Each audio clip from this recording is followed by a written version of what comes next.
Lord of Mysteries, capítulo 221. Créditos narrador K. O Vingador Azul era como uma folha na superfície das ondas ondulantes do Mar Sônia. Às vezes subia alto e às vezes baixava com a vazante das ondas, mas não havia sinal de que corria o risco de virar. Alger Wilson estava na cabine do capitão, de costas para as prateleiras de vinho tinto e branco, enquanto subconscientemente andava de um lado para o outro. Finalmente, ele cerrou os dentes e voltou para a mesa de mogno com uma expressão sombria. Ele removeu o cestante de latão, encontrou um pedaço de papel e uma caneta e se inclinou para desenhar o complexo e misterioso símbolo dado a ele pelo tolo. Com a memória de um marinheiro, Alger completou rapidamente a primeira etapa do ritual de sacrifício. Então, abriu a gaveta e tirou uma vela. Ele montou o ritual de acordo com os princípios do dualismo e colocou uma vela acima do símbolo que foi formado pela combinação do olho sem pupila e as linhas contorcidas parciais. Uma vela foi colocada no meio que representava a pessoa que fazia o sacrifício.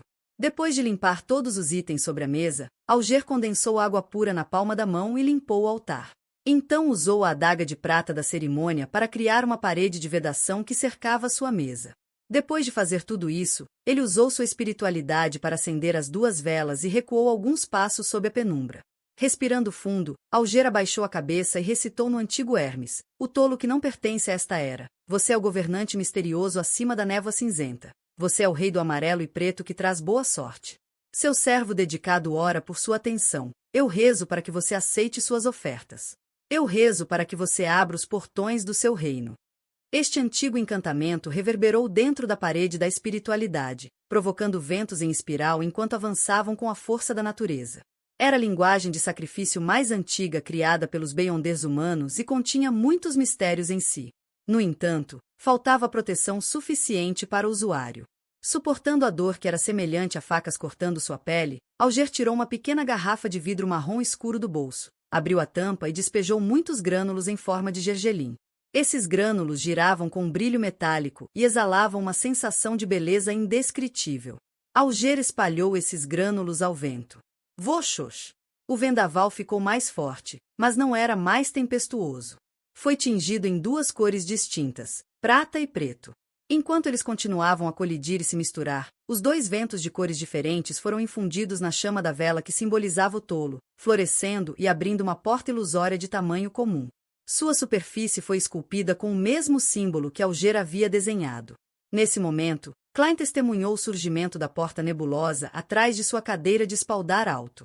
Ele podia sentir a espiritualidade no ar que estava ondulando e estimulando o espaço misterioso. Parece estar funcionando. Klein de repente teve uma premonição e imediatamente espalhou sua espiritualidade, infundindo-a com convulsões e estímulos.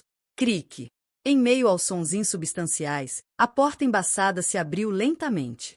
Na cabine do capitão, Alger de repente viu a porta ilusória, formada pelo vento e pela luz, aberta.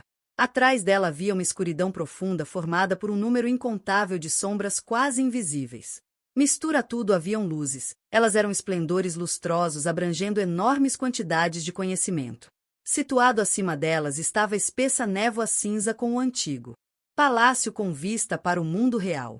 Tal cena fez Alger tremer involuntariamente. Era um medo profundo, uma excitação indescritível.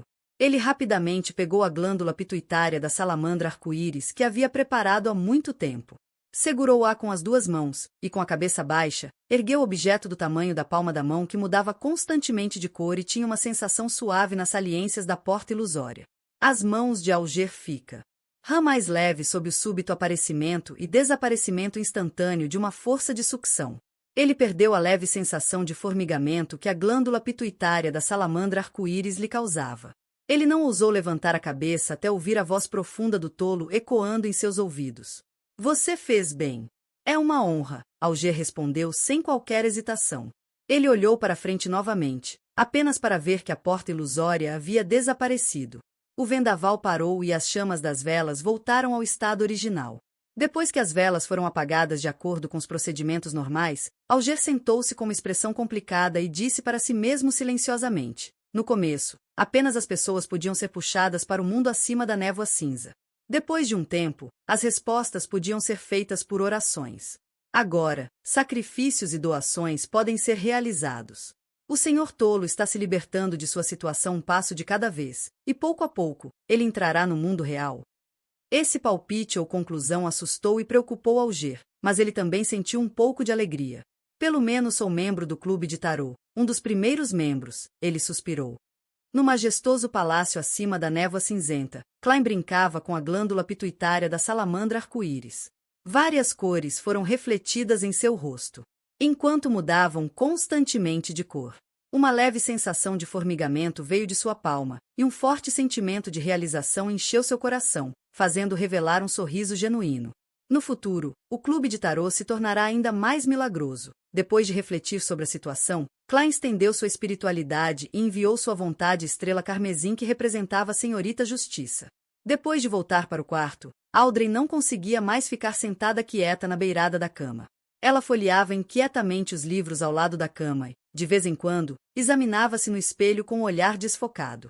Ela estava ansiosa pela conclusão do ritual de sacrifício do enforcado, mas também temia que o resultado fosse um fracasso. O imperador Roselle havia dito que é preciso manter a calma e serenidade quando surgem assuntos importantes. Audrey, vamos, respire fundo. Ou talvez eu deva ir provocar o cachorro. No entanto, Suzy pode falar e pensar, então ela é uma entidade com sua própria dignidade. Eu não posso simplesmente provocá-la casualmente. A mente de Audrey vagou, sua mão inconscientemente torceu uma boneca ornamentada vestida com roupas esplêndidas. Após um período de tempo desconhecido, uma espessa névoa cinza apareceu de repente diante de seus olhos, e nas profundezas da névoa, havia uma cadeira elevada. Sentado ali, o tolo disse com um sorriso, Senhorita Justiça, a tentativa foi bem-sucedida. Você preparou os materiais que contêm espiritualidade? Isso é ótimo! Como esperado do senhor tolo. Audrey esqueceu o papel do enforcado neste assunto.